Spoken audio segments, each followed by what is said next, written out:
Hello दोस्तों, welcome to main point study. आज हम पढ़ने वाले हैं चैप्टर 2 क्लास 10th का हिस्ट्री का, जिसका नाम है नेशनलिज्म इन इंडिया।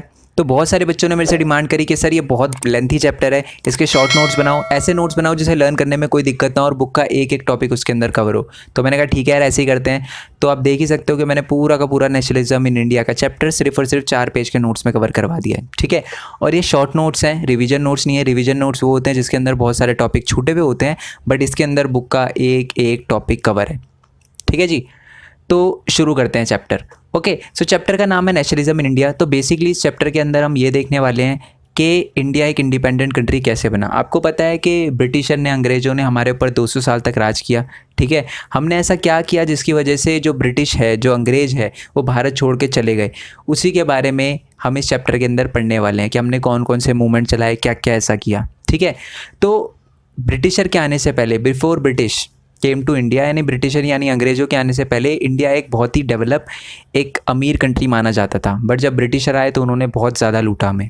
ठीक है, तो सबसे पहले जो ब्रिटिश आए थे ना, वो 1608 में आए थे। ठीक है, अब जब मैंने लॉन्ग नोट्स की वीडियो बनाई थी ना, तो मैंने आपको 1612 बताया था। एक्चुअल में वो ईस्ट साइड में, यानी जो बंगाल की साइड में है ना, वो आए थे 1612 में। बट सूरत की साइड में वो सबसे पहले 1608 में आए थे। ठीक है, गुजरात की साइड में, यानी हमारे वेस्ट वाली साइड में, वो सबसे पहले 1608 में आए थे। और जब ब्रिटिशर इंडिया आए ना, तो सबसे पहले ट्रेड करने के लिए आए थे और उन्होंने यहाँ पर आकर अपनी एक कंपनी लगाई जिसका नाम था ईस्ट इंडिया कंपनी। ठीक है जी, तो जो ईस्ट इंडिया कंपनी थी वो ट्रेड के लिए आई थी, बट धीरे धीरे उन्होंने अपनी एक आर्मी बनाना स्टार्ट कर दिया। और उसके बाद क्या हुआ, हमारे जो भारत के राजा रानी थे, उनके साथ ब्रिटिशरों की आर्मी की लड़ाई हुई, जिसको बैटल ऑफ पलासी बोला जाता है। और वो जो लड़ाई थी, वो जो ब्रिटिशर थे वो जीत गए, और उसी के साथ जो ब्रिटिशर का रूल था इंडिया के अंदर वो स्टार्ट हो गया। ठीक है, बट आज आप देखते हो कि इंडिया एक इंडिपेंडेंट कंट्री है, एक आज़ाद देश है। तो कैसे, यानी इस चैप्टर के अंदर हम स्टोरी ऑफ इंडिपेंडेंस पढ़ने वाले हैं कि हम आज़ाद कैसे हुए, हमने ऐसा क्या किया। ठीक है जी, तो पहला टॉपिक है आपका फर्स्ट वर्ल्ड वॉर, खिलाफत एंड द नॉन कॉपरेशन। तो इस चैप्टर की जो शुरुआत होती है ना, वो 1914 से होती है। 1914 से पहले जो ब्रिटिशर का व्यवहार था ना, वो ठीक ठाक ही था, ज़्यादा भी बुरा नहीं था। बुरा तो था बट इतना ज़्यादा बुरा नहीं था। बट 1914 के बाद जो है, चीज़ें बहुत ही ज़्यादा वर्स्ट हो गई। ब्रिटिशर जो थे वो बहुत ही ज़्यादा बुरे हो गए। ठीक है जी, तो 1914 में ऐसा क्या हुआ, 1914 में हुआ था फर्स्ट वर्ल्ड वॉर। अब ये फर्स्ट वर्ल्ड वॉर क्या है, अब ये वर्ल्ड वॉर है क्या, पहले तो ये बता देता हूँ। जब दुनिया के बहुत सारे देश आपस में लड़ने लग जाए ना, तो उसे फर्स्ट वर्ल्ड वॉर कहते हैं, वर्ल्ड वॉर कहते हैं। जो कि पहली बार हुआ था, तो इसलिए इसे फर्स्ट वर्ल्ड वॉर का नाम दिया गया। फर्स्ट इसलिए बोला जाता है इसको। ठीक है, ये हुआ था स्टार्ट 1914 में और ये चला था 1918 तक। ठीक है, और इस फर्स्ट वर्ल्ड वॉर का ब्रिटिश भी पार्ट था। ठीक है, और ऑब्वियसली बात है, जब आप लड़ाई लड़ रहे हो तो आपको बहुत सारा पैसा चाहिए, फंड चाहिए। तो इसके लिए ब्रिटिशर ने क्या किया, इंडिया के अंदर टैक्स को इंक्रीज़ कर दिया, साथ में कस्टम ड्यूटीज़ वगैरह को रेज़ कर दिया। एक नया टाइप का टैक्स इंट्रोड्यूस कर दिया जिसका नाम था इनकम टैक्स।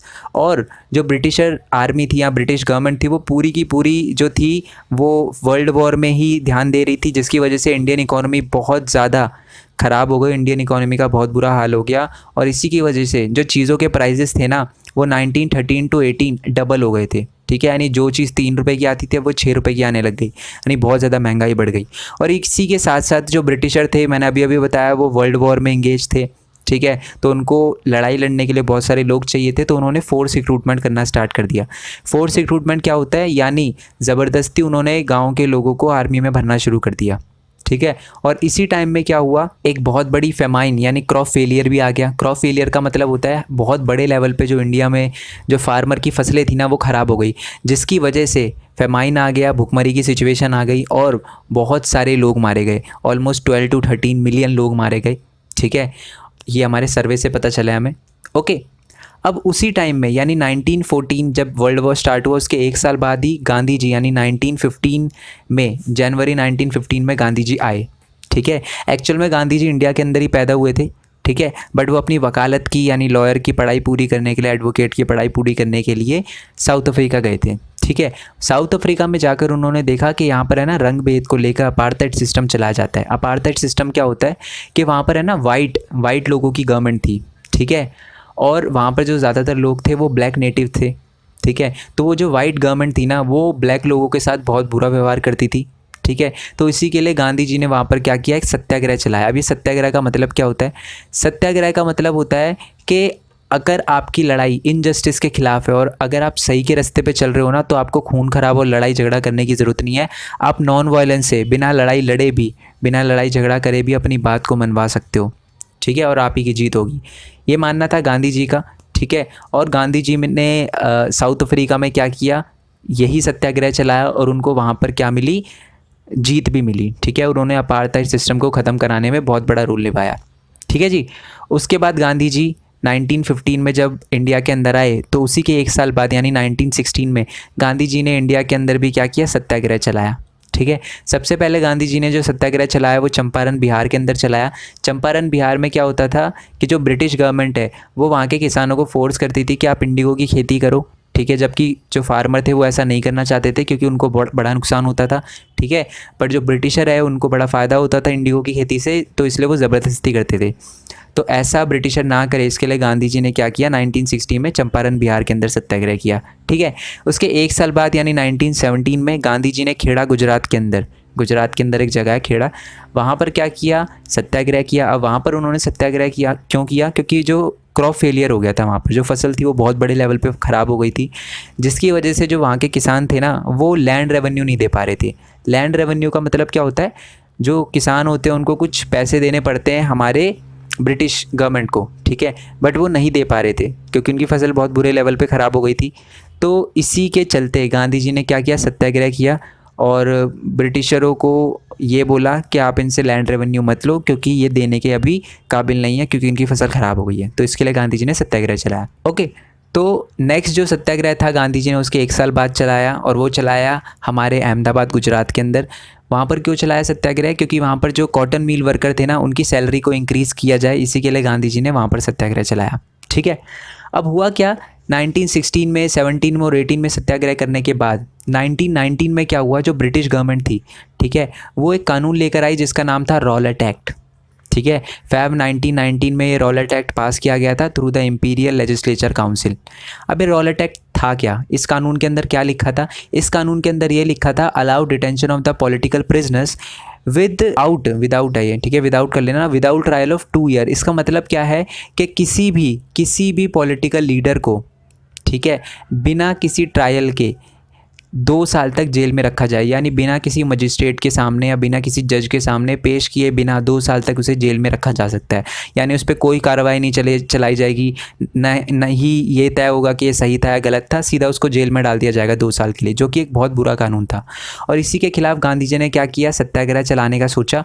और गांधी जी ने इस बार जो मूवमेंट चलाने का सोचा, सत्याग्रह चलाने का सोचा, वो नेशन वाइड सोचा कि इस बार जो मैं ये सत्याग्रह चला रहा हूँ वो पूरे देश में बहुत बड़े लेवल पे चलाऊंगा, ठीक है। तो गांधी जी ने क्या किया, एक रॉलेट एक्ट सत्याग्रह चलाया नेशनल लेवल पर, ठीक है। और उन्होंने इसकी स्टार्टिंग करी हड़ताल से, ठीक है, हड़ताल से स्टार्टिंग करी जो कि उन्होंने 6 अप्रैल 1919 को करी, ठीक है, जिसमें बहुत सारे लोगों ने क्या करा, रैलीज़ वगैरह ऑर्गेनाइज़ करी और बहुत सारे लोगों ने अपनी दुकानें वगैरह भी बंद रखी ताकि वो गांधी जी को सपोर्ट कर सके, ओके। अब जो ब्रिटिश गवर्नमेंट थी वो इतना परेशान हो गई थी इससे कि ब्रिटिश गवर्नमेंट ने सोचा यार गांधी जी तो हमारे किए कराए पे पानी फेर देंगे, ठीक है, हमें ये लॉ वापस लेना पड़ेगा। तो इसलिए जो ब्रिटिश गवर्नमेंट थी उसने क्या किया कि जो आर्मी का सबसे बड़ा लीडर होता है ना उसके हाथ में सारी की सारी पावर दे दी, ठीक है। इसी को कहते हैं मार्शल लॉ, ठीक है। जो गवर्नमेंट थी, ब्रिटिश गवर्नमेंट थी, उसने मार्शल लॉ अप्लाई कर दिया। उसमें क्या होता है कि जो मिलिट्री का सबसे बड़ा लीडर होता है, उस टाइम जो मिलिट्री का सबसे बड़ा लीडर था उसका नाम था जनरल डायर। तो जनरल डायर के हाथ में सारी की सारी पावर दे दी और उसे बोला कि भैया कुछ भी करो, ये जो रॉलेट एक्ट सत्याग्रह चल रहा है ना उसको रोकना है आपको, ठीक है। अब हुआ क्या, 13 अप्रैल 1919 की बात है, ठीक है, बैसाखी का दिन था, ठीक है, बहुत बड़ा बैसाखी का दिन माना जाता है पंजाब में, ठीक है। तो अमृतसर में क्या लगा हुआ था, एक मेला लगा हुआ था बैसाखी को सेलिब्रेट करने के लिए जलियांवाला बाग के अंदर, ठीक है। बहुत सारे लोग गांव-गांव से निकल कर क्या कर रहे थे, जलियांवाला बाग में इकट्ठा हो रहे थे ताकि जो बैसाखी का मेला है वो सेलिब्रेट किया जा सके। बट जलियांवाला बाग के अंदर जनरल डायर ने एक ऐसी हरकत कर दी जिसके लिए आज भी लोगों के मन में बहुत गुस्सा है ब्रिटिशर को लेकर, ठीक है। उसने क्या किया, जलियांवाला बाग के जितने भी एग्ज़िट डोर थे ना उन सबको बंद करवा दिया और ओपन फायर करवा दी, ठीक है। बहुत सारे लोग मारे गए, बहुत सारे लोग मारे गए, बच्चे, बूढ़े, औरतें, सारे के सारे लोग मारे गए। और जब जनरल डायर से पूछा गया कि आपने ऐसा क्यों किया, तो उसने बोला कि मैंने सिर्फ ऐसा इसलिए किया ताकि produce the moral effect on the Satyagraha mind, यानी जो सत्याग्रह के दिमाग में, जो ये रॉलेट एक्ट सत्याग्रह कर रहे थे, उनके दिमाग में एक दहशत प्रोड्यूस कर सकूं, सिर्फ और सिर्फ इसलिए किया मैंने ऐसा। ठीक है, जो कि एक बहुत ही ख़राब जस्टिफिकेशन था। ठीक है, जैसे जैसे खबर फैली कि जनरल डायर ने ऐसा कुछ करवा दिया है, लोगों के मन में बहुत ही गुस्सा था, इंडियंस के मन में बहुत ही ज़्यादा गुस्सा था। उन्होंने गवर्नमेंट बिल्डिंग पर अटैक करना स्टार्ट कर दिया, ब्रिटिश आर्मी को मारना स्टार्ट कर दिया। और इसी की वजह से गांधी जी ने क्या किया था, अपना रॉलेट एक्ट सत्याग्रह वापस ले लिया। क्यों? क्योंकि गांधी जी अहिंसा के मार्ग पे चलने वाले व्यक्ति थे, वो नहीं चाहते थे खून खराबा हो। और जैसे ही उन्होंने देखा कि रॉलेट एक्ट सत्या में खून खराबा हो रहा है रॉलेट एक्ट सत्याग्रह में, उन्होंने अपना ये मूवमेंट वापस ले लिया। ठीक है जी। बट गांधी जी ने इस रॉलेट एक्ट सत्याग्रह में एक बात नोटिस करी कि ना, ये जो रॉलेट एक्ट सत्याग्रह है बहुत बड़े लेवल पे गया, बहुत सिटीज़ में और टाउन में बहुत ज़्यादा लोगों ने सपोर्ट किया गांधी जी का। बट बहुत सारे ऐसे लोग थे जिन्होंने गांधी जी का सपोर्ट नहीं करा। उसमें से ज़्यादातर जो मेजॉरिटी थी वो मुस्लिम्स की थी। गांधी जी ने एक बात नोटिस करी कि इंडिया में जो मुस्लिम और हिंदू थे, हिंदू और मुस्लिम जो थे, उनमें बहुत ज़्यादा डिस्पैरिटी है, वो बहुत ही अलग थे। क्योंकि उस टाइम पाकिस्तान भी इंडिया के अंदर ही था, तो ज़्यादातर मुस्लिम भी थे और हिंदू भी थे, वो दोनों की दोनों मेजॉरिटी में थे। ठीक है, तो गांधी जी ने सोचा अगर हमको कुछ ऐसा करना है ना, एक बड़ा मूवमेंट चलाना है इंडिया के अंदर, तो इन दोनों कम्युनिटी को, यानी हिंदू मुस्लिम को साथ में लाके कुछ मूवमेंट चलाना पड़ेगा। ठीक है जी। तो ऐसा कैसे किया जा सकता है? गांधी जी ने एक बात नोटिस करी कि उस टाइम में ना खिलाफत इशू बहुत ज़्यादा चल रहा था। अब एक खिलाफत इशू क्या है? मैंने आपको वर्ल्ड वॉर के बारे में बताया था। तो वर्ल्ड वॉर में एक कंट्री थी जिसका नाम था ऑटोमन टर्की। ठीक है, वो वर्ल्ड वॉर हार गई थी। ठीक है, वो एक मुस्लिम कंट्री थी। ठीक है, और वहीं पर जो उनका स्पिरिचुअल लीडर होता था ना मुस्लिम का, उसको खलीफा बोला जाता है। तो ये अफवाह फैली कि वर्ल्ड वॉर जो है वो ऑटोमन टर्की हार गया है, और ऑटोमन टर्की के जो खलीफा हैं, जो इस्लामिक हेड हैं, उन पे क्या करी जाएगी, बहुत ही हार्श ट्रीटी इम्पोज कर दी जाएगी, उनकी पावर को छीन लिया जाएगा। ठीक है, और इसी के खिलाफ इंडिया में बहुत सारे मुस्लिमों ने आवाज़ उठाई। ठीक है, और एक खिलाफत कमेटी भी बनाई गई इंडिया के अंदर। कब बनाई गई? मार्च 1919 को बनाई गई, बॉम्बे के अंदर बनाई गई। ठीक है, और बनाई किसने? दो भाइयों ने मिलकर बनाई, मोहम्मद अली और शौकत अली, जो दो भाई थे। ठीक है, जो अली ब्रदर्स भी कहा जाता है उनको, उन्होंने मिलकर ये खिलाफत कमेटी बनाई थी, ताकि जो खिलाफत जो है, हमारे जो स्पिरिचुअल लीडर हैं खिलाफत, उनकी पावर को कम ना किया जाए। ठीक है, और जब वो दोनों की दोनों भाई यानी मोहम्मद अली और शौकत अली इस बात को डिस्कस करने के लिए गांधी जी के पास गए, तो गांधी जी ने कहा ठीक है जी। गांधी जी ने सोचा कि यार अब एक NCM चलाएंगे, हम नॉन कॉपरेशन मूवमेंट चलाएंगे, नॉन कॉपरेशन खिलाफत मूवमेंट चलाएंगे। ठीक है, और जिसमें हम खिलाफत की भी बात करेंगे। ठीक है, जिसमें हम ये जो आप कह रहे हो कि खलीफा की पावर को डिफेंड करना है, वो तो करेंगे ही करेंगे, साथ में हम उसमें स्वराज भी ऐड कर देंगे। ठीक है, यानी स्वराज की बात भी उठाएंगे, ताकि ब्रिटिशरों को भी यहाँ से भगाया जा सके। ठीक है, और अब गांधी जी सक्सेसफुल हो गए थे। कैसे? क्योंकि देखो, जो खिलाफत की वजह से, नॉन कॉपरेशन खिलाफत मूवमेंट की वजह से बहुत सारे जो मुस्लिम लोग थे वो भी गांधी जी का साथ देते, और जो हिंदू लोग थे वो तो गांधी जी का साथ दे ही रहे थे। ठीक है, अब सबसे पहला क्वेश्चन तो है कि ये नॉन कॉपरेशन मूवमेंट क्यों चलाया गया? ठीक है, गांधी जी की एक बुक थी जिसका नाम था हिंद स्वराज, ये लिखी गई थी 1909 में। तो गांधी जी ने उसके अंदर ये लिखा था कि जो ब्रिटिशर है वो हम पे राज कर रहे हैं क्योंकि हम करने दे रहे हैं। ठीक है, अगर हम सिर्फ और सिर्फ 1 साल तक ब्रिटिशरों के साथ कोऑपरेट करना छोड़ दें, तो वो 1 साल के अंदर अपना बोरिया बिस्तर बांध के यहाँ से कल्टी हो लेंगे। ठीक है जी। अब गांधी जी ने जब ये नॉन कॉपरेशन मूवमेंट चलाया, तो टाउन के अंदर लोगों का अलग रिएक्शन था इस नॉन कॉपरेशन मूवमेंट को लेकर। ठीक है, गांव के अंदर लोगों का अलग रिएक्शन था, प्लांटेशन के अंदर लोगों का अलग रिएक्शन था। तो हम उसी के बारे में हम पढ़ने वाले हैं कि different stand with the movement, यानी लोगों ने क्या क्या किया, टाउन में क्या किया, ठीक है, कंट्री साइड में, गांव वाले इलाके में क्या किया, और प्लांटेशन में क्या किया। ठीक है जी। तो जो नॉन कॉपरेशन मूवमेंट है, NCM है, वो स्टार्ट हुआ था जनवरी 1921 में। ओके जी। तो सबसे पहले देखते हैं कि शहरों में लोगों का क्या रिएक्शन था नॉन कॉपरेशन मूवमेंट को लेकर। तो शहरों में लोगों ने बहुत बढ़ चढ़ के पार्टिसिपेट किया नॉन कॉपरेशन मूवमेंट में। बहुत सारे लोगों ने क्या किया, बहुत सारे स्कूल के बच्चों ने, ठीक है, स्कूल जाना छोड़ दिया। जो गवर्नमेंट कंट्रोल यानी जो ब्रिटिश कंट्रोल स्कूल और कॉलेज थे वहाँ पर जाना छोड़ दिया। टीचर ने रिज़ाइन कर दिया अपनी जॉब से। ठीक है, बहुत सारे लॉयर ने लीगल प्रैक्टिस करना छोड़ दिया, केस लड़ना छोड़ दिया, और बहुत सारी पॉलिटिकल पार्टी ने इलेक्शन को भी बॉयकॉट कर दिया कि हम इलेक्शन नहीं लड़ेंगे। ठीक है, सिर्फ और सिर्फ एक पार्टी थी जो मद्रास के अंदर थी जिसका नाम था जस्टिस पार्टी। ठीक है, जस्टिस पार्टी ने कहा कि हम तो इलेक्शन को बॉयकॉट नहीं करेंगे। अब क्वेश्चन ये आता है कि उसने इलेक्शन को बॉयकॉट क्यों नहीं किया, क्योंकि जस्टिस पार्टी के अंदर सारे के सारे दलित थे। ठीक है, उस टाइम क्या होता था, बहुत ही ज़्यादा डिस्क्रिमिनेशन होता था, भेदभाव होता था दलितों के साथ। ठीक है, तो दलितों ने सोचा कि हमारे पास सिर्फ एक मौका है। ठीक है, क्योंकि उस टाइम कांग्रेस के अंदर भी बहुत सारे सनातनीज थे। सनातनीज का मतलब होता है हाई क्लास हिंदू, जो कि दलितों का सपोर्ट नहीं करते थे। तो इसलिए उन्होंने सोचा, दलितों ने सोचा कि एक ही चांस है हमारे पास, अगर ये चांस चला गया तो हम कभी भी पावर में नहीं आ पाएंगे, इसलिए उन्होंने बॉयकॉट नहीं किया। ठीक है, इसी के साथ क्या हुआ, टाउन के अंदर फॉरेन गुड्स को बॉयकॉट किया जाने लगा और उनको बॉन फायर में, यानी आग लगाकर जो बॉन फायर होती है ना, उसमें जलाया गया। साथ ही में लिकर शॉप की पिकेटिंग की गई। अब ये पिकेटेड का मतलब क्या होता है कि एंट्रेंस को, यानी बिल्कुल उस लिकर शॉप यानी शराब की दुकानें, तो शराब की दुकानों के आसपास सारे के सारे लोग खड़े हो गए और ना कोई भी अंदर जा सकता था। शराब की दुकान में कोई भी अगर ऑफिसर या कोई भी बंदा काम करता है तो ना ही वो अंदर जा सकता था और ना ही बाहर आ सकता था। तो इसी को कहते हैं पिकेटिंग। ठीक है, demonstration where people block entrance of a shop. ठीक है जी, और एक बात देखने के लिए आई, यानी ये जो मूवमेंट था, यानी ये जो नॉन कॉपरेशन मूवमेंट था, बहुत तेज़ी से शहरों में फैल तो गया, बट उसी तेज़ी के साथ ये गिर भी गया। ठीक है, यानी ये बहुत स्लो डाउन हो गया। अब ये क्यों हो गया स्लो डाउन, इसके दो रीज़न है मेन। पहला रीज़न तो ये है कि लैक ऑफ इंडियन इंस्टीट्यूशन। बहुत सारे स्कूली बच्चों ने ब्रिटिश कंट्रोल स्कूल में जाना तो छोड़ दिया, बट पढ़ना तो ज़रूरी है ना, पढ़ेगा इंडिया तभी तो बढ़ेगा इंडिया। इसीलिए दोबारा से बच्चों ने स्कूल में जाना शुरू कर दिया, क्योंकि उनके पास और कोई तरीका ही नहीं था। क्यों? क्योंकि इंडियन इंस्टीट्यूशन थे ही नहीं। ठीक है, तो उन्होंने कहीं ना कहीं तो पढ़ाई करनी थी, इसलिए उन्होंने दोबारा से ब्रिटिश कंट्रोल स्कूल और कॉलेज को ज्वाइन करना शुरू कर दिया। और साथ ही में आपको याद होगा कि बहुत सारे लोगों ने क्या करा था, फॉरेन गुड्स को बॉयकॉट किया था, फॉरेन कपड़ों को बॉयकॉट किया था, जो ब्रिटिशर के कपड़े थे उनको बॉयकॉट किया था। अगर हम ब्रिटिशर के कपड़े बॉयकॉट करेंगे तो हम पहनेंगे क्या? ठीक है, तो गांधी जी ने कहा जी खादी पहनो, इंडिया की एक टेक्सटाइल है ये, खादी पहनो, गांधी जी ने बोला। बट दिक्कत ये थी कि खादी जो थी वो बहुत ही ज़्यादा एक्सपेंसिव थी, जो गरीब लोग थे उसको अफोर्ड नहीं कर सकते थे। तो दोबारा से लोगों ने ब्रिटिश के जो सस्ते कपड़े थे उनको ख़रीदना शुरू कर दिया। इसी की वजह से जो टाउन में जो बहुत तेज़ी से मूवमेंट फैला था वो उतनी तेज़ी से गिर भी गया। अब बात करते हैं हम कंट्री साइड की, यानी गांव वाले इलाकों की। मैं आपको बता दूं, maximum people engage in agriculture, यानी ज़्यादातर जो गांव में लोग थे वो खेती बाड़ी करते थे, और जो स्मॉल पीजेंट थे, जो गरीब किसान थे, उनको बेगार करना पड़ता था। अब ये बेगार का मतलब क्या होता है, जो लेबर थे, ठीक है, जो छोटे किसान थे उनको फोर्सफुली काम करवाया जाता था बिना किसी पेमेंट के। यानी जो बड़े बड़े साहूकार होते थे, ठीक है, और जो लैंडलॉर्ड्स होते थे ना, ज़मींदार होते थे, वो फ्री में काम करवाते थे छोटे छोटे पीजेंट से बिना किसी पे के।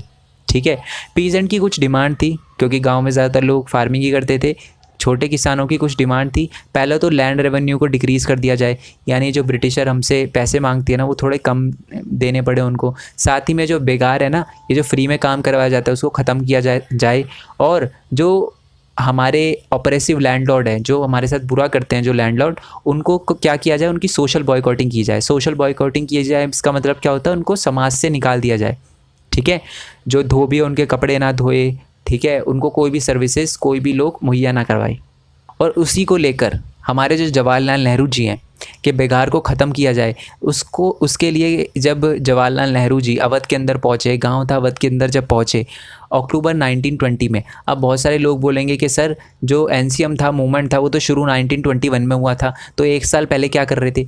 अब देखो, जब आपके स्कूल में एनुअल फंक्शन होता है तो ऐसे थोड़ी ना होता कि जिस दिन एनुअल फंक्शन आप उसी दिन करोगे, पहले प्रिपरेशन तो करनी पड़ती है ना। तो इसीलिए अक्टूबर में हमारे जो जवाहरलाल नेहरू जी है वो अवध पहुँचे, ठीक है, कि लोगों को बताया जा सके कि नॉन कोऑपरेशन मूवमेंट में क्या क्या करना है। ठीक है, और उन्होंने देखा कि सबसे बड़ी जो प्रॉब्लम है यहाँ पर वो बेगार की है कि फ्री में काम करवाया जाता है किसानों से। तो उन्होंने क्या किया, एक औद किसान सभा बनाई। ठीक है, औद किसान सभा बनाई गई थी ताकि बेगार सिस्टम को अबॉलिश किया जा सके। ठीक है, उस औद किसान सभा के दो लीडर थे, एक तो जवाहरलाल नेहरू जी खुद थे और एक बाबा रामचंद्रा थे। ठीक है, अब ये बाबा रामचंद्रा कौन है? वो एक सन्यासी थे और वो एक इंडेंजर्ड लेबर थे जो कि फिजी से आए थे। इंडेंजर्ड लेबर का मतलब क्या होता है, उनको ब्रिटिश गवर्नमेंट ने काम के लिए फिजी के अंदर भेजा था। ठीक है, बट उन्होंने वहाँ पर कुछ सालों तक काम किया और दोबारा से इंडिया में आ गए। ठीक है, इंडेंजर्ड लेबर इसी को कहते हैं। गिरमिटिया मजदूर इसको हिंदी में कहते हैं, ठीक है। और 300 से ज़्यादा ब्रांचेस जो ये औद किसान सभा की थी ना, वो अलग अलग जगह पर स्टैब्लिश होने लगी सिर्फ और सिर्फ 1 महीने में, ठीक है। और जैसे जैसे 1921 में मूवमेंट स्प्रेड हुआ ना, तो बहुत सारे जो छोटे छोटे किसान थे उन्होंने ताल्लुकदारों के घर पे, मर्चेंट के घर पे अटैक करना शुरू कर दिया, बाज़ार को लूटना शुरू कर दिया, और जो ग्रैनरीज थी जहाँ पर अनाज वगैरह रखा जाता था उसको भी लूटना शुरू कर दिया, ठीक है। और जो लोकल लीडर्स थे उन्होंने क्या एक अफवाह फैला दी कि गांधी जी ने बोला है जी कि किसी को टैक्स नहीं देना ब्रिटिशरों को, और गांव में अब हर पुअर बंदे को, हर गरीब आदमी को क्या किया जाएगा, लैंड डिस्ट्रीब्यूट किया जाएगा। बट मज़े की बात तो है, गांधी जी ने तो ऐसा कुछ बोला ही नहीं था। यानी कि गांव वाले इलाके में, हमारे कंट्री साइड में जो मूवमेंट था, ठीक है, उसको लोग अच्छे से समझ नहीं पाए, लोगों ने गांधी जी के मूवमेंट को मिस इंटरप्रेट कर लिया। ओके जी। अब इसके अंदर यानी हमारे कंट्री साइड के मूवमेंट के अंदर एक बंदे का नाम दे रखा है जिसका नाम है अलौरी सीताराम राजू। 1 मार्क्स में पक्का क्वेश्चन आता है इनका। अब ये है कौन, ठीक है, ये हमारे आंध्र प्रदेश से बिलोंग करते हैं, ठीक है। ये गांधी जी की आइडियोलॉजी पे बिल्कुल चलते थे, ठीक है, गांधी जी को बहुत मानते थे। बट इनका मानना था, इन्होंने शराब वगैरह भी बोला था कि शराब वगैरह भी किसी को नहीं पीनी चाहिए, ये सारी की सारी चीज़ें नहीं करनी चाहिए। बट जो अलौरी सीताराम राजू थे वो ये मानते थे कि अगर हमें आज़ादी चाहिए ना तो हमें वॉयलेंस का तरीका अपनाना पड़ेगा, सिर्फ और सिर्फ सत्याग्रह से कुछ नहीं होगा, ठीक है। और इसी के लिए उन्होंने एक मिलिटेंट गोरिल्ला मूवमेंट भी चलाया, ठीक है। जहाँ गोरिल्ला मूवमेंट क्या होता है, जब बहुत सारे लोग, नॉर्मल लोग जब हथियार उठा ले और लड़ना शुरू कर दे तो इसको कहते हैं मिलिटेंट मूवमेंट या मिलिटेंट गोरिल्ला मूवमेंट। तो अलौरी सीताराम राजू ने क्या किया, एक मिलिटेंट गोरिल्ला मूवमेंट को लीड किया, और ये जो मिलिटेंट गोरिल्ला मूवमेंट था ये गोदाम हिल्स में चलाया गया था आंध्र प्रदेश के अंदर, ठीक है। बट उसके बाद अलौरी सीताराम राजू को ब्रिटिश गवर्नमेंट ने 1924 के अंदर एग्जीक्यूट कर दिया, फांसी दे दी, ठीक है जी। तो आपको समझ आ चुका है कि शहरों में कैसा रिएक्शन था लोगों का। शहरों में ठीक ठाक रिएक्शन था, लोगों ने बहुत बड़ा बनाया इस मूवमेंट को, बट धीरे धीरे स्लो भी हो गया, ठीक है। क्यों हो गया वो रीज़न मैं आपको बता चुका हूँ। साथ ही में गांव की बात करें तो गांव में भी बहुत सारे लोगों ने क्या किया था, मिस इंटरप्रेट कर लिया गांधी जी के आइडिया को, यानी जो गांधी जी का जो मेन आइडिया था उसको अपनी तरफ से ढाल लिया, बुरे बुरे काम करना स्टार्ट कर दिया, अटैक करना स्टार्ट कर दिया ताल्लुकदारों के हाउस पे, ठीक है। और ये जो लोकल लीडर थे उन्होंने ये अफवाह फैला दी कि गांधी जी ने बोला कि टैक्स वगैरह मत दो, बट गांधी जी ने ऐसा कुछ नहीं बोला था, ठीक है जी। अब आते हैं हम नीचे, यानी स्वराज प्लांटेशन। अब प्लांटेशन की बात करते हैं, ठीक है जी। अब है ना प्लांटेशन के अंदर, प्लांटेशन पता है ना आपको, असम के अंदर जो प्लांटेशन है, बागान है, ठीक है। तो बहुत सारे लोग वहाँ पर काम करते थे, ठीक है। वहाँ पर एक एक्ट था जिसको कहते हैं इनलैंड इमिग्रेशन एक्ट 1859। अब उस एक्ट के अंदर, उस कानून के अंदर क्या बोला गया था कि plantation worker were not permit to leave the tea garden without permission and in fact they are rarely give such permission, ठीक है। इसका मतलब ये है कि जो हमारे लेबर थे जो कि टी गार्डन में काम करते थे, प्लांटेशन में काम करते थे, उनको उस प्लांटेशन से बाहर निकलने की आज़ादी नहीं थी, ठीक है। और अगर उनको जाना है तो उनको परमिशन लेनी पड़ेगी, बट मज़े की बात थी उनको परमिशन दी ही नहीं जाती थी, बहुत ही कम, 100 में से एक बंदे को परमिशन दी जाती थी, ठीक है। तो प्लांटेशन वर्कर ने जब एनसीएम के बारे में सुना, उन्होंने सुना कि गांधी जी ने एक नॉन कोऑपरेशन मूवमेंट चलाया है, तो बहुत सारे हज़ारों से ज़्यादा वर्कर ने क्या किया, जो ब्रिटिश है, ठीक है, ब्रिटिश अथॉरिटी को बोला कि जी हम तो यहाँ से निकल रहे हैं, आप अपना देख लो, हम तो यहाँ से निकल रहे हैं, आपको कैसे काम करना है प्लांटेशन में आप देख लो, हम तो घर की ओर निकल रहे, क्योंकि गांधी जी अब हमें अपनी ज़मीन देंगे वहीं पर, ठीक है। How ever they never reach there destination. वो निकल तो गए प्लांटेशन से, बट वो कभी भी अपने घर नहीं पहुंच पाए। क्यों नहीं पहुंच पाए?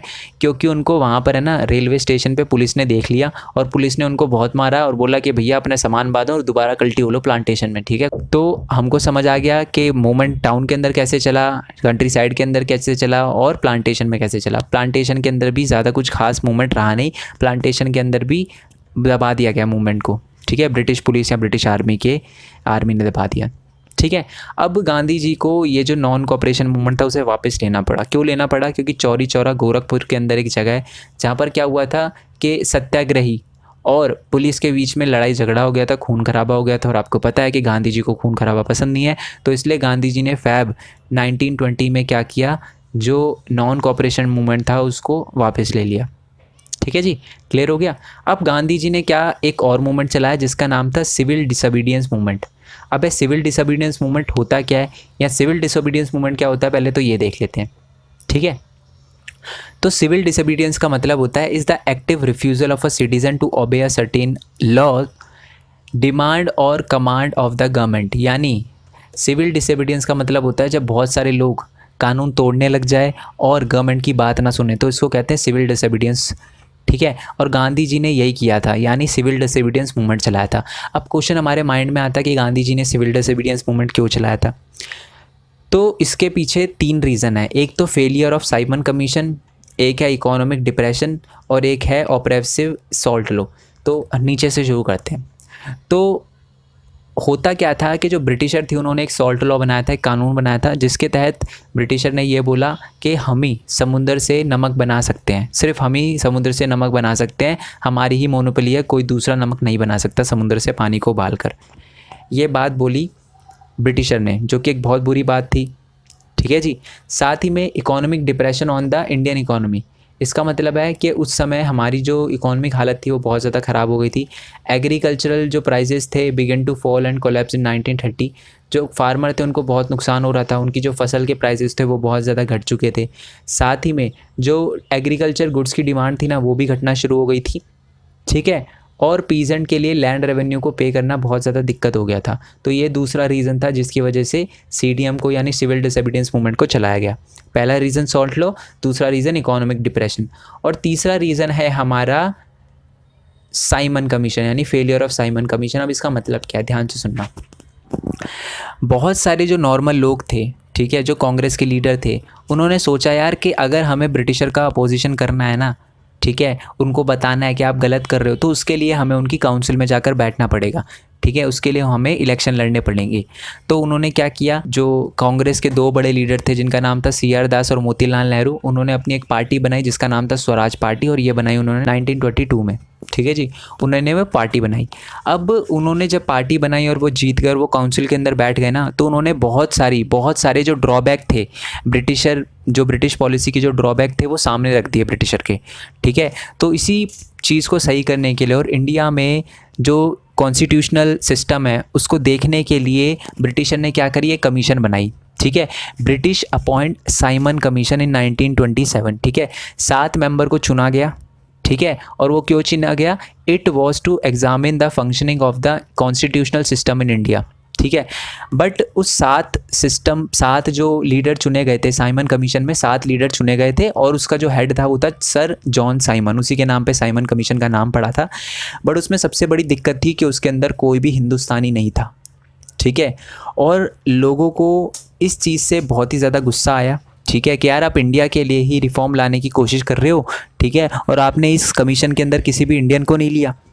ठीक है, तो जैसे ही साइमन कमीशन इंडिया के अंदर पहुंची तो बहुत सारे लोगों ने नारा लगाया। 1928 में जब साइमन कमीशन इंडिया के अंदर पहुंची तो बहुत सारे लोगों ने नारा लगाया, गो बैक साइमन कमीशन। ठीक है, क्योंकि साइमन कमीशन कुछ अच्छा कर ही नहीं सकती थी, क्योंकि उसमें कोई इंडियन था ही नहीं, और जब इंडियन नहीं है तो वो इंडियन के लिए कैसे अच्छा करेगा। ठीक है, तो इन चीज़ों को लेकर, ठीक है, साइमन कमीशन को लेकर, इकोनॉमिक डिप्रेशन को लेकर और सॉल्ट लॉ को लेकर गांधी जी ने क्या बोला कि हम चलाएंगे एक सीडीएम। बट गांधी जी ने क्या किया, 31 जनवरी 1930 को, ठीक है, गांधी जी ने एक लेटर लिखा लॉर्ड वायसराय को, जिसका नाम था इरविन। ठीक है, लॉर्ड वायसराय इरविन को एक लेटर लिखा और उनको बोला जी हमारी 11 डिमांड है। उस लेटर के अंदर 11 डिमांड लिखी और उन्होंने बोला कि ये डिमांड इनको पूरी कर दो, जिसमें से कुछ डिमांड थी कि सॉल्ट लॉ को ख़त्म कर दो, लैंड रेवेन्यू को कम कर दो, ये सारी की सारी डिमांड थी। ठीक है, बट इरविन ने उन डिमांड को अनरियलिस्टिक बता दिया और बोला कि हम ये डिमांड पूरी नहीं कर सकते। ठीक है, गांधी जी ने उसके बाद एक और लेटर लिखा। किसको लेटर लिखा, गांधी जी ने दोबारा से लॉर्ड इरविन को एक लेटर लिखा और उन्होंने बोला कि अगर ये सारी की सारी डिमांड आपने पूरी नहीं करी, ठीक है, 11 मार्च, ठीक है, अल्टीमेटम जो टाइम था वो था 11 मार्च 1930 तक, अगर आपने ये सारी की सारी डिमांड जो है, जो मैंने आपको लिख कर दिया 11 डिमांड, अगर वो फुलफ़िल नहीं करी तो हम सीडीएम लॉन्च कर देंगे। ठीक है, तो जो हमारा लॉर्ड इरविन था उसने फिर से गांधी जी की बात नहीं मानी और उस लेटर को इग्नोर कर दिया। ठीक है, अब गांधी जी ने सोचा कि जी हमको तो सीडीएम यानी अब एक सिविल डिसोबीडियंस मूवमेंट चलाना ही पड़ेगा, हमको तो कानून तोड़ने ही पड़ेंगे। ठीक है, क्योंकि ये मान तो रहे नहीं।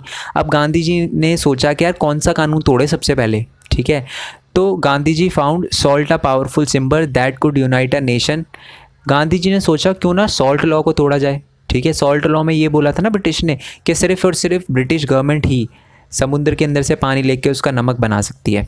ठीक है, और जो सॉल्ट था, जो नमक था, वो नॉर्मल लोग भी यूज़ करते थे, अमीर लोग भी यूज़ करते थे। तो गांधी जी ने सोचा क्यों ना सॉल्ट लॉ को तोड़ा जाए। ठीक है, तो इसलिए गांधी जी ने क्या करी, एक मशहूर सॉल्ट मार्च निकाला। ठीक है, सॉल्ट मार्च को दांडी मार्च भी बोला जाता है। ठीक है, गांधी जी ने 12 मार्च 1930 को सॉल्ट मार्च स्टार्ट करा। ठीक है, अपने 78 वॉलंटियर्स के साथ। ठीक है जी, और उन्होंने स्टार्ट करी थी अपने आश्रम, गांधी जी का जो आश्रम था गुजरात के अंदर, साबरमती में। गुजरात के अंदर एक साबरमती है गांधी जी का, जहाँ पर आश्रम था।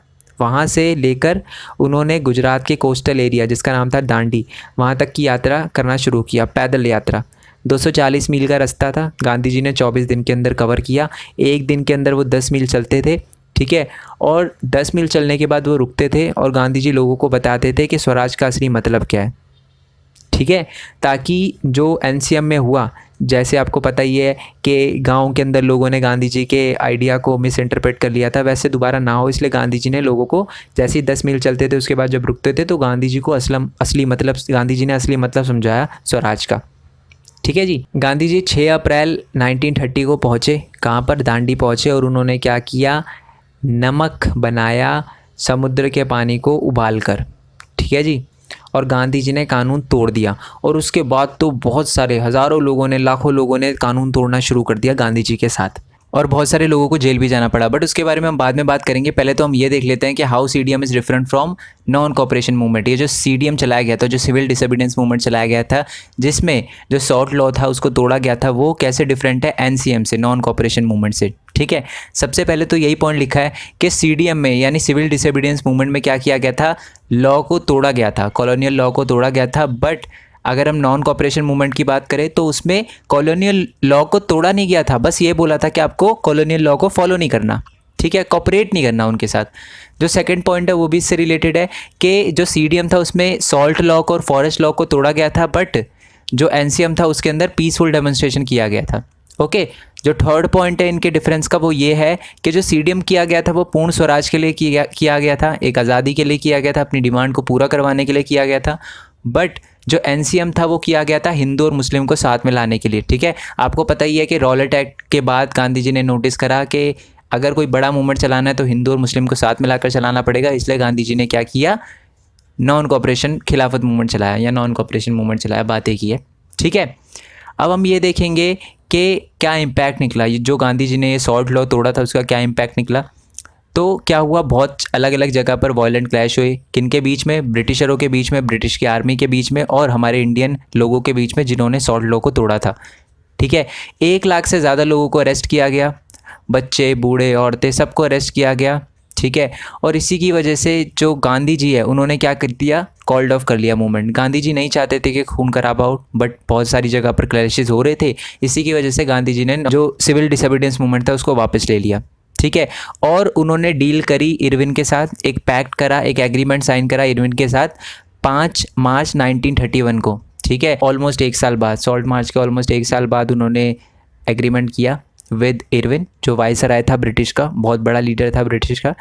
ठीक है, अब क्या हुआ, उसमें उस एग्रीमेंट में ये बात लिखी गई थी कि हम पूरे के पूरे 1 लाख लोगों को छोड़ देंगे। ब्रिटिश ने कहा था हम आपके पूरे के पूरे 1 लाख लोगों को छोड़ देंगे, बट आपको क्या है, जो लंदन में सेकंड राउंड टेबल कॉन्फ्रेंस होने वाली है ना, उसको अटेंड करना पड़ेगा। ठीक है, और वहाँ पर अपनी बात मनवानी पड़ेगी, जो भी आप बोल रहे हो। ठीक है, तो जो गांधी जी है वो, ठीक है, कहाँ पर गए थे, दिसंबर के अंदर 1931 के अंदर वो पहुँचे लंदन, बट बिना नेगोशिएशन के उनको वापस आना पड़ा। कोई भी बात उनकी नहीं मानी गई, उनकी बात ढंग से नहीं भी सुनी गई। ठीक है, बट जब वो इंडिया आए वापस, 1 लाख लोगों को छोड़ तो दिया गया था, बट बहुत सारे लोगों को, बहुत सारे कांग्रेस के बड़े बड़े लीडर को क्या कर दिया गया था, जेल में डाल दिया था, और कांग्रेस को इलीगल डिक्लेयर कर दिया गया था। ये चीज़ देखकर गांधी जी को और गुस्सा आया।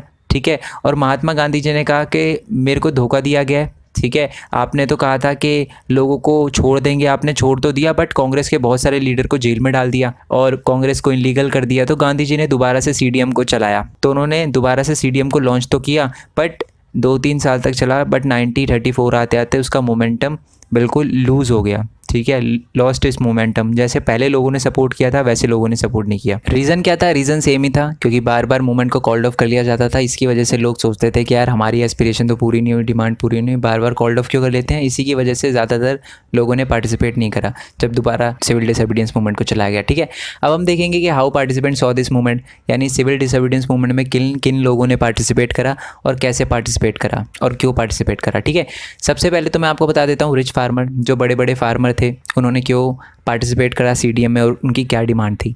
तो being the producer of the commercial crop there were hard hit by the trade depression. मैं आपको बता दूं कि जो रिच फार्मर थे वो क्या करते थे, ज़्यादातर वो चीज़ें उगाते थे जो दूसरी कंट्री में भेजी जाती है, जो कमर्शियल क्रॉप है। ठीक है, बट क्या था कि ट्रेड में बहुत ज़्यादा प्रॉब्लम चल रही थी, जिसकी वजह से क्या था, उनको बहुत ज़्यादा नुकसान हो रहा था। वो सिर्फ गवर्नमेंट से इतना चाहते थे कि गवर्नमेंट उनसे रेवेन्यू ना ले या रेवेन्यू को कम कर दे।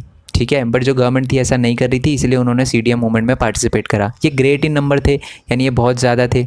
ठीक है, और वो ये कि वो यही चाहते थे कि जो हाई रेवेन्यू ले रही है, जो गवर्नमेंट हाई रेवेन्यू ले रही है उसको कम कर दे। ठीक है, participated in the CDM due to the high revenue, जो लैंड रेवेन्यू था वो बहुत ज़्यादा लेती थी ब्रिटिश, उसको कम कर दे, इसी के लिए उन्होंने पार्टिसिपेट करा।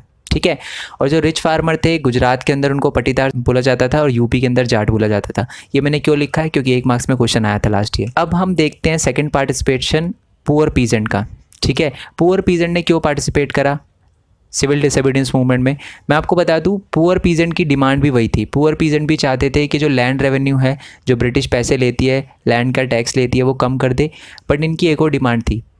मैं आपको बता दूं, ये जो पुअर पीजेंट थे ना, इनके पास खुद की ज़मीन नहीं हुआ करती थी, ये रिच फार्मर की लैंड पे काम करते थे। तो रिच फार्मर भी जो है, जो ये नीचे वाले रिच फार्मर है जिनके बारे में अभी अभी हमने पढ़ा है, ये क्या करते थे, अपनी ज़मीन को उधार पे देते थे। ठीक है, और क्या करते थे, उनसे किराया लेते थे, पुअर पीजेंट से किराया लेते थे। ठीक है, और जो पुअर पीजेंट थे उन्होंने क्या चलाया कि एक नो रेंट कैंपेन चलाया। ठीक है, वो ये चाहते थे कि लैंडलॉर्ड और रिच फार्मर उनसे पैसे ना ले, किराया ना ले। ठीक है, और इसी की वजह से जो कांग्रेस थी वो उनको सपोर्ट नहीं कर रही थी, जो नो रेंट कैंपेन को सपोर्ट नहीं कर रही थी। क्यों? क्योंकि जो रिच फार्मर थे वो तो पैसे देते थे कांग्रेस को, फाइनेंशियली हेल्प करते थे, पुअर पीजेंट हेल्प नहीं करते थे। ठीक है, और जो कांग्रेस पार्टी थी उनको ऐसा लगा कि अगर हमने पुअर पीजेंट के इस नो रेंट कैंपेन को सपोर्ट किया तो कहीं ना कहीं जो रिच फार्मर है ना, वो हमारे से परेशान हो जाएंगे और हमें सपोर्ट करना बंद कर देंगे। क्यों? क्योंकि फिर रिच फार्मर ये बोलेंगे कि भैया एक तो हम आपको फाइनेंशियली हेल्प कर रहे हैं और आप पुअर पीजेंट के जो नो रेंट कैंपेन को सपोर्ट कर रहे हो कि हमको पैसे ना मिले, तो हम क्यों करेंगे आपको सपोर्ट। इसी वजह से जो कांग्रेस थी उन्होंने सपोर्ट नहीं किया नो रेंट कैंपेन को। ठीक है, और इसी की वजह से बहुत सारे पुअर पीजेंट ने क्या किया, रेडिकल मूवमेंट को भी ज्वाइन किया कि आप प्यार से हमारी बात मानते हो तो ठीक है, नहीं तो हम लड़ाई झगड़े पे आ जाएंगे। ठीक है, और फिर ज़बरदस्ती आपको माफ़ करना पड़ेगा हमारा जो किराया है। ठीक है, नेक्स्ट जो ग्रुप था जिन्होंने पार्टिसिपेट करा वो थी बिजनेस क्लास। बिजनेस क्लास क्या होती है, बहुत ही महंगी बातचीत वाले लोग। ठीक है, अब उन्होंने क्यों पार्टिसिपेट करा और कैसे पार्टिसिपेट करा। सबसे पहले उन्होंने क्यों पार्टिसिपेट करा, वो ये चाहते थे कि wanted protection against the imported product. ठीक है, क्योंकि बाहर से जो भी चीज़ें आती थी ना वो सस्ती होती थी। ठीक है, बट जो बिज़नेस क्लास थे वो ये चाहते थे कि बाहर से जो भी चीज़ें आ रही है ना वो ना आए। क्यों? क्योंकि ऐसे इंडियन जो बिजनेसमैन चीज़ें बना रहे हैं ना उनको कोई नहीं खरीदेगा, क्योंकि वो थोड़ी सी महंगी होती थी। तो इसी वजह से इन्होंने क्या किया, सीडीएम मूवमेंट में पार्टिसिपेट करा। इन्होंने इस इम्पोर्टेड गुड्स को रोकने के लिए एक ऑर्गेनाइजेशन भी बनाया था जिसका नाम था फिकी, फुल फॉर्म आ जाती है एग्जाम में, federation of Indian chamber of commerce and industry. ठीक है, कब बनाया था, 1927 में बनाया गया था। और ये कैसे पार्टिसिपेट करते थे सीडीएम के अंदर, ये फाइनेंशियल असिस्टेंट देते थे। ठीक है, पैसे वगैरह प्रोवाइड कराते थे जिससे ये मूवमेंट चलता रहे। ठीक है, और इसी के साथ साथ इन्होंने ये भी बोला था कि हम ना ही दूसरी कंट्री से कोई चीज़ खरीदेंगे, ब्रिटिश से चीज़ कोई खरीदेंगे, ना ही उनको कोई चीज़ बेचेंगे। ठीक है, refuse to buy and sell imported goods. ठीक है, और कुछ बड़े बड़े बिजनेसमैन का नाम दे रखा है, जीडी बिरला, पुरुषोत्तम दास ठाकुर। ठीक है, बट जब दोबारा रीलॉन्च हुआ ना, आपको पता है ना कि सीडीएम जब गांधी जी वापस आए थे लंदन से तो उन्होंने दोबारा से रीलॉन्च किया था, जब देखा था उन्होंने कि कांग्रेस को इलीगल घोषित कर दिया है। तो उस टाइम जो ये बिज़नेस क्लास थी ना, इनका जोश थोड़ा कम हो गया था, इनका जो एंथुजियाज्म था वो कम हो गया था। वही बात है कि उनका भी यही कहना था कि बार बार चलाते हो बंद करते हो, ऐसे ऑन ऑफ का बटन लगा रखा है आपने तो, है ना। तो इसलिए उन्होंने दोबारा जब सीडीएम मूवमेंट को चलाया तो उन्होंने इतना ज़्यादा पार्टिसिपेट नहीं करा बिज़नेस क्लास ने। ठीक है, चौथा जो ग्रुप है जिन्होंने पार्टिसिपेट करा वो थे industrial working class. Industrial working class कौन, जो इन बिजनेसमैन के अंडर, जिनके बारे में अभी हमने पढ़ा है, उन बिजनेसमैन के अंडर उनकी फैक्ट्री में काम करते थे, वो थे वर्किंग क्लास। ठीक है। जो इंडस्ट्रियल वर्किंग क्लास थे ना, did not participate in the CDM in large number, उन्होंने ज़्यादा बड़े नंबर में पार्टिसिपेट नहीं करा।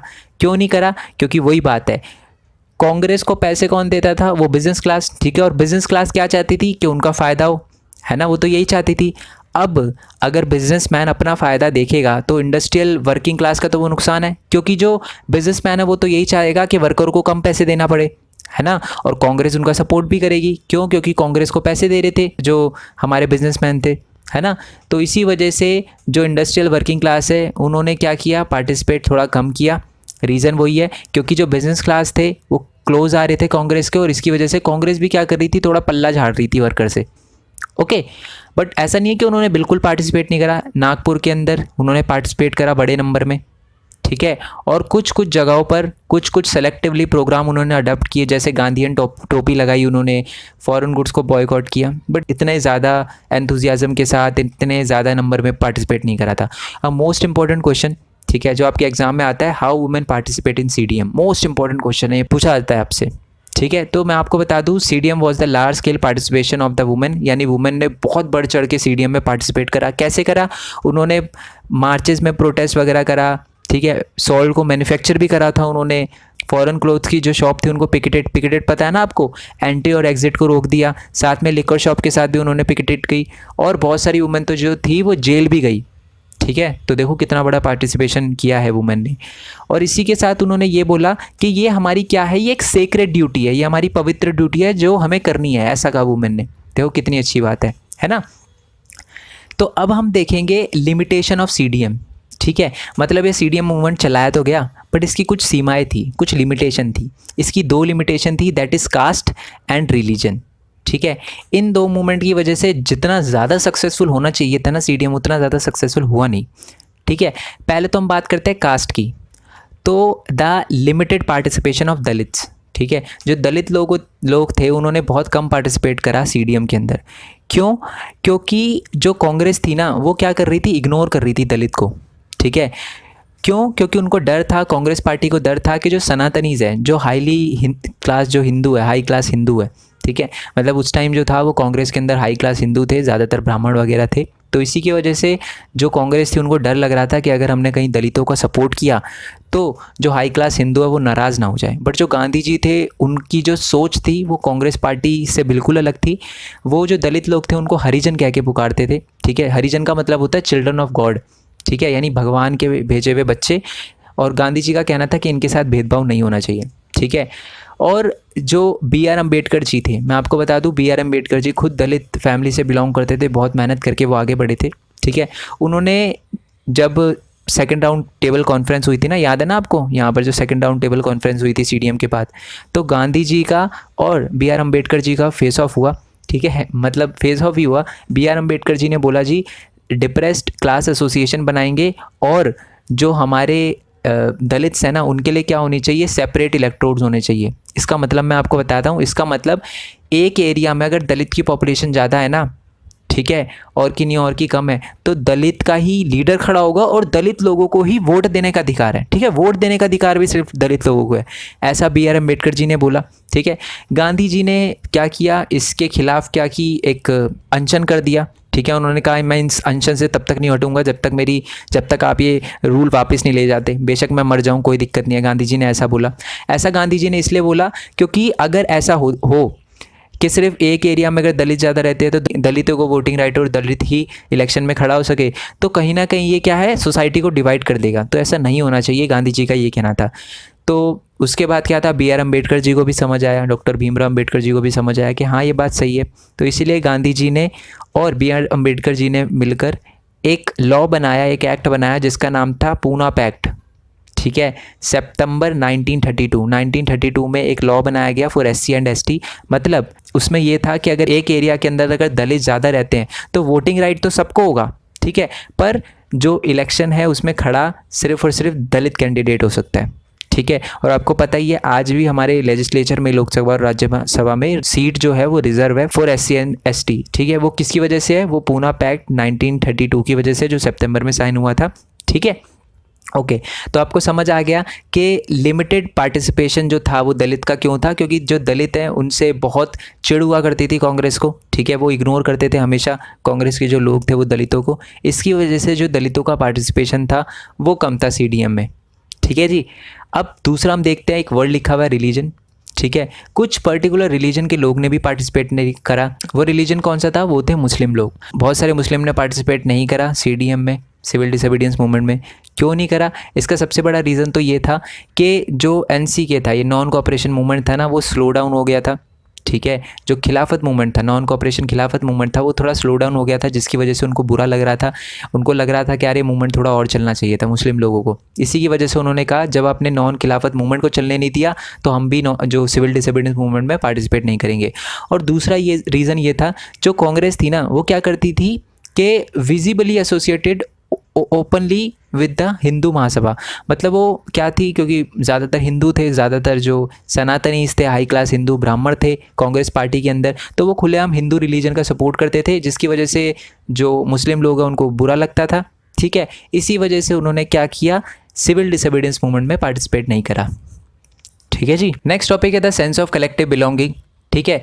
इस टॉपिक का मतलब है कि देखो, हम हिंदू थे, हम मुसलमान थे, हम सिख थे, हम ईसाई थे, ठीक है, हम दलित भी थे, हम ब्राह्मण भी थे। इन सब के बावजूद हम सबों ने मिलकर ब्रिटिशरों के खिलाफ लड़ाई लड़ी और उनको भगाने में हम कामयाब रहे, ठीक है। तो कौन सी ऐसी चीज़ है जो हमको साथ में लेकर आई, ठीक है। हिंदुओं का अलग झंडा होता है, मुस्लिम का अलग झंडा होता है, पर जो ये 3 रंग का हमारा आज जो तिरंगा है, ठीक है, उस तिरंगे की रिस्पेक्ट सब करते हैं, ठीक है। तो ऐसी ही बहुत सारी चीज़ों के बारे में हम जानने वाले हैं, ठीक है, जिसकी वजह से हम साथ आए और हम ब्रिटिशों को निकालने में कामयाब रहे, ठीक है। सबसे पहले तो एक चीज़ थी कलेक्टिव बिलोंगिंग, ठीक है, यानी सेंस ऑफ कलेक्टिव बिलोंगिंग में सबसे पहली चीज़ तो ये थी कि यूनाइटेड स्ट्रगल, हम सब ने साथ में आकर काम किया, जिसकी वजह से एक यूनिटी आई हमारे में। और दूसरा है कि कल्चरल प्रोसेस ने भी बहुत बड़ा रोल निभाया, ठीक है, कुछ चीज़ों ने भी बहुत बड़ा रोल निभाया हमको साथ लाने में। उसमें से सबसे पहली तो थी द इमेज ऑफ भारत माता, ठीक है। आपने नोटिस करा होगा हर स्कूल में है ना भारत माता के नारे लगवाए जाते हैं, चाहे वो हिंदू हो, चाहे मुस्लिम, चाहे सिख हो, चाहे ईसाई। कोई हिंदू ये नहीं बोल सकता कि मैं भारत माता का नारा नहीं लगाना चाहता। क्यों? क्योंकि ये जो भारत माता है ये हम सबकी माता है, ठीक है। उस टाइम भी जो इमेज थी इंडिया की, उसको एज अ भारत माता रिप्रेजेंट किया जाता था। जैसे कि हम अपनी माता से, अपनी मदर से बहुत प्यार करते हैं, तो वैसे इंडिया के लिए भी लोगों के मन में प्यार जगाया था, ठीक है। ये जो इमेज थी सबसे पहले क्रिएट करी गई थी बंकिम चंद्र चट्टोपाध्याय ने, ठीक है, लोगों के मन में क्रिएट करी थी, मतलब बनाई नहीं थी।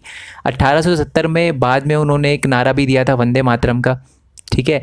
और बाद में उनकी एक नॉवल थी जिनका नाम था आनंद मठ, उनमें उन्होंने ये लिखी भी थी। और यही जो वंदे मातरम का जो स्लोगन है, जो गाना है, वो स्वदेशी मूवमेंट जो बंगाल में चलाया गया था उसमें बहुत बड़े लेवल पे गाया गया था। उसके बाद में जो अविंद्रनाथ टैगोर थे, रविंद्रनाथ नहीं बोला मैंने, अविंद्रनाथ बोला है, अविंद्रनाथ टैगोर जो थे उन्होंने एक पिक्चर बनाई थी भारत माता की, ठीक है, वो आपकी स्क्रीन पर आपको दिख रही होगी। ओके, तो पहली चीज़ तो थी कि द इमेज ऑफ भारत माता, जो इमेज थी भारत माता की उसने हम सबको साथ में लाने में बहुत बड़ा रोल निभाया, ठीक है। दूसरी थी the revival of folklores, ठीक है।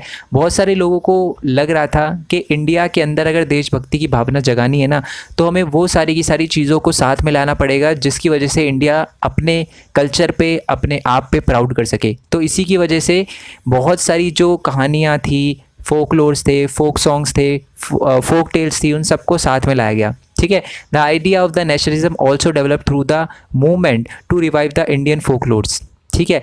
इन लेट 19th सेंचुरी नेशनलिस्ट, जिसमें से रविंद्रनाथ टैगोर भी एक थे, उन्होंने क्या किया, रिकॉर्ड करना स्टार्ट किया फोक टेल्स को, फोक सॉन्ग्स को, ठीक है, फोक लोर्स को।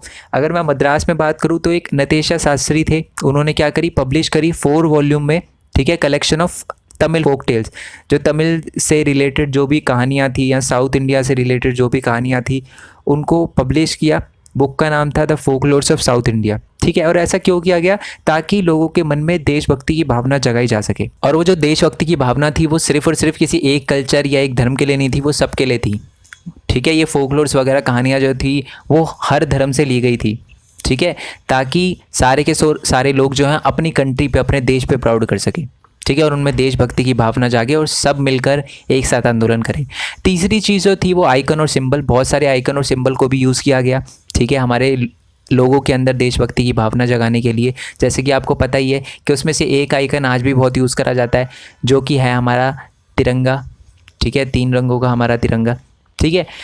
Nationalist leader became more and more aware of such icon and the symbol to unifying the people and inspiring them the feeling of nationalism। ठीक है, बहुत सारे सिंबल वगैरह का यूज़ किया गया। बहुत सारे नेशनलिस्ट को पता चल चुका था कि अगर लोगों में देशभक्ति की भावना जगानी है तो कहीं ना कहीं एक यूनिफाइंग सिंबल को यूज़ करना पड़ेगा, क्योंकि मुस्लिम जो है वो हरे झंडे को देखकर जाते हैं, जो हिंदू है जो वो भगवा रंग को देखकर जाते हैं। बट अगर इन दोनों को साथ लाना है तो कुछ ना कुछ ऐसा हमें यूनिक तरीका निकालना पड़ेगा, यूनिक सिंबल निकालना पड़ेगा जिससे दोनों खुश रहे। ठीक है, तो एक स्वदेशी मूवमेंट चलाया गया था जिसमें क्या कहा था, बंगाल के अंदर एक ट्राई रंग का जो 3 रंगों का एक तिरंगा यूज़ किया गया था, जो कि रेड, ग्रीन और येलो था। आपको स्क्रीन पे दिख रहा होगा, ठीक है। और उसमें 8 लोटस के फ्लावर थे, ठीक है। और साथ ही में एक क्रीसेंट मून भी था जो मुसलमानों को रिप्रेजेंट करता था। आपको पता है ना, आधा चांद जो होता है, एक मून भी था जो कि रिप्रेजेंट करता था हिंदू को, ठीक है। सूरज जो था वो रिप्रेजेंट करता था हिंदू को, और जो आधा चांद था वो रिप्रेजेंट करता था मुस्लिम को, मतलब साथ में लाने के लिए किया गया था, ठीक है। उसके बाद क्या था, 1921 में गांधी जी ने भी एक स्वराज का फ्लैग डिज़ाइन किया था, ठीक है, चरखा बीच में, वो भी आपको स्क्रीन में दिख रहा होगा। ओके जी, तो ये सिंबल को भी यूज़ किया गया था लोगों के मन में नेशनलिस्ट की भावना जगाने के लिए। नेक्स्ट है आपका री इंटरप्रिटेशन ऑफ हिस्ट्री, यानी हिस्ट्री को दोबारा से लिखा गया, क्योंकि ब्रिटिश ने क्या करा था, हमारी हिस्ट्री को बिल्कुल तबाह कर दिया था। ऐसी सारी चीज़ों को तबाह कर दिया था जिसकी वजह से इंडिया अपने आप पे प्राउड कर सके, ठीक है। वो ब्रिटिश बार बार बोलते थे कि आपने कुछ नहीं किया, ठीक है, इंडिया ने पूरी दुनिया को कुछ नहीं दिया, ठीक है। उन्होंने जितनी भी हमारी चीज़ें थी उनको जला दिया और बोला कि इंडिया ने कुछ नहीं किया, ठीक है। पर उसके बाद री इंटरप्रेट करी गई हिस्ट्री, ठीक है, उसमें से बहुत सारी ऐसी चीज़ों को निकाला गया जिससे लोगों को पता चल सके कि इंडिया ने भी बहुत बड़ा रोल निभाया। जैसे कि आपको पता है आर्यभट्टा ने 0 दिया, और भी बहुत सारी चीज़ें, हमारे मैथमेटिशियन रहे, ठीक है, जिन्होंने बहुत बड़ा रोल निभाया। तो इन सारी की सारी चीज़ों को इकट्ठा किया गया और उसको दोबारा लिखा गया। By the end of the 19th century many Indians began feel that to instil a sense of pride in the nation, यानी देश के प्रति लोगों का प्यार जगाना, लोगों में गर्व जगाना बहुत ज़्यादा ज़रूरी है, ठीक है, कि लोग अपने देश के प्रति गर्व कर सके। Indian begin looking in the past to discover the India's great achievement, मतलब लोगों ने क्या किया, पास्ट में जाकर ये देखना शुरू किया कि हमारी क्या क्या अचीवमेंट रही थी। Many writer wrote about the glorious development in the ancient time, हमने जो एंशिएंट टाइम में किया था हड़प्पा और मोहनजोदाड़ो में, मतलब हमारी सबसे पुरानी सभ्यता है, ठीक है। When art and architecture, science and mathematics, religion flourish, मतलब इन सारी की सारी चीज़ों के बारे में हमने लिखना स्टार्ट किया, हिस्ट्री को दोबारा री इंटरप्रेट करना स्टार्ट किया और बहुत सारी चीज़ों को लोगों के सामने लाए जिससे लोगों को पता चल सके कि ब्रिटिशर ने कुछ नहीं किया, हमारे देश में भी बहुत कुछ ऐसा है जिससे हम प्राइड कर सके, प्राउड कर सकें, ठीक है जी। अब एक बार छोटा सा रिविज़न कर लेते हैं, ठीक है, कुछ नहीं है, 2 सेकंड में रिवीजन करवा दूंगा। देखो 1915 में गांधी जी सबसे पहले आए थे, ठीक है, कहाँ पर, इंडिया के अंदर आए थे। उसके बाद उन्होंने 1916, 17, 18 में सत्याग्रह करे थे। कहाँ सत्याग्रह करे थे आप मेरे को कमेंट बॉक्स में बताओ, ठीक है। उसके बाद 1919 में गांधी जी ने रॉलेट एक्ट सत्याग्रह चलाया था, रॉलेट एक्ट के अगेंस्ट, ठीक है। उसके बाद क्या किया था, जलियांवाला बाग हो गया था, मार्शल लॉ लगा दिया था ब्रिटिशर ने, जिसकी वजह से जलियांवाला बाग हुआ था, जनरल डायर ने कराया था। उसकी वजह से खून खराबा हो गया, इसकी वजह से गांधी जी ने रॉलेट एक्ट सत्याग्रह को कॉल्ड ऑफ कर लिया। उसके बाद 1921 में गांधी जी ने क्या चलाया, खिलाफत मूवमेंट चलाया स्वराज के लिए और खिलाफत इशू को रेस करने के लिए, शौकत अली, मोहम्मद अली, 2 भाई के साथ मिलकर, ठीक है। उसके बाद क्या था, चौरा चौरी के अंदर क्या हो गया, क्लैश हो गया बिटवीन इंडियन जो सत्याग्रही थे एंड ब्रिटिश आर्मी के बीच में क्लैश हो गया। इसकी वजह से गांधी जी ने फ़ैब 1922 में वापस ले लिया, क्या वापस ले लिया, जो नॉन कोऑपरेशन मूवमेंट था वो वापस ले लिया। उसके बाद गांधी जी ने एक सॉल्ट मार्च चलाया, 11 डिमांड लिख कर दी थी ब्रिटिश को, इरविन को, कि पूरी करो, बट उसने पूरी नहीं करी। इसकी वजह से गांधी जी ने CDM यानी सिविल डिसोबीडियंस मूवमेंट, या जिसको मैं सॉल्ट मार्च भी बोल सकता हूँ, वो स्टार्ट करा था। उसके बाद खून खराबा होने लगा, लड़ाई झगड़ा होने लगा, इसलिए गांधी जी ने वो मूवमेंट भी वापस ले लिया, ठीक है। फिर गांधी जी जब दोबारा लौटे, कहाँ से, लंदन से लौटे, ठीक है, तो उन्होंने देखा कि जो ब्रिटिश है उसने कांग्रेस को इनलीगल कर दिया और सबको जेल में डाल दिया। इसकी वजह से गांधी जी ने क्या किया, दोबारा से CDM लॉन्च किया, बट वो ज़्यादा टाइम तक चला नहीं, वो बात नहीं रही थी जो पहले थी, ठीक है। और उसके बाद गांधी जी ने 1942 में क्या किया था, एक क्विट इंडिया मूवमेंट चलाया था, जिसकी वजह से ये बोला गया था कि सारे के सारे ब्रिटिश को देश छोड़कर जाना पड़ेगा, ठीक है जी। तो ये सारी की सारी चीज़ें थी, ये पूरा का पूरा चैप्टर था। ओके जी, अब कुछ इंपॉर्टेंट डेट्स वगैरह मैं आपको बता देता हूँ। आपको पता ही है कि कांग्रेस का सेशन जो हुआ था नागपुर में, वो दिसंबर 1920 में हुआ था। तो याद रखना, आपको आ सकता है कि नागपुर जो सेशन हुआ था वो कहाँ हुआ था, याद रखना दिसंबर 1920 में हुआ था, ठीक है। जी, ये अपना महाराष्ट्र के अंदर पड़ता है, नागपुर। ओके, दूसरा है साइमन कमीशन जो थी, उसमें कितने लोग थे? 7 थे और सारे के सारे ब्रिटिशर थे और उनको हेड किया सर जॉन साइमन ने, यानी उनके लीडर का नाम था सर जॉन साइमन, ठीक है। और एक लाहौर सेशन हुआ था, ठीक है, जिसमें जो जवाहरलाल नेहरू जी थे उन्होंने बोला था कि हमें पूर्ण स्वराज चाहिए, है ना। आपको आ सकता है एग्जाम में कि पूर्ण स्वराज का जो बात की गई थी वो कौन से सेशन में की गई थी? लाहौर सेशन में, ठीक है, जिसके अंदर जवाहरलाल नेहरू ने बोला था कि हमें पूर्ण स्वराज चाहिए। कब हुआ था? दिसंबर 1929 में। वही ये साइमन कमीशन की बात हुई थी, ठीक है जी। आई होप आपको वीडियो अच्छी लगी हो, चैप्टर समझ आया हो, ठीक है। वीडियो अच्छी लगी हो तो लाइक करना, चैनल को सब्सक्राइब करना, सपोर्ट करना है चैनल को, ठीक है, कि मैं आपके लिए ऐसी वीडियो लाता रहूँ, ठीक है। वीडियो को लाइक ज़रूर करना, इसलिए इससे मेरे को मोटिवेशन मिलती है और मैं आगे भी ऐसा काम करता रहूँ, उसकी इंस्पिरेशन मिलती है, ठीक है। चैनल को ज़रूर सब्सक्राइब करना। वीडियो अच्छी लगी हो तो, अगर अभी तक आप देख रहे हो तो आपको ज़रूर अच्छी लगी होगी, तो शेयर ज़रूर करना, ठीक है। बाकी भी बहुत सारे चैप्टर मैंने अपलोड कर दिए, उनका लिंक भी आपको नीचे डिस्क्रिप्शन में मिल जाएगा।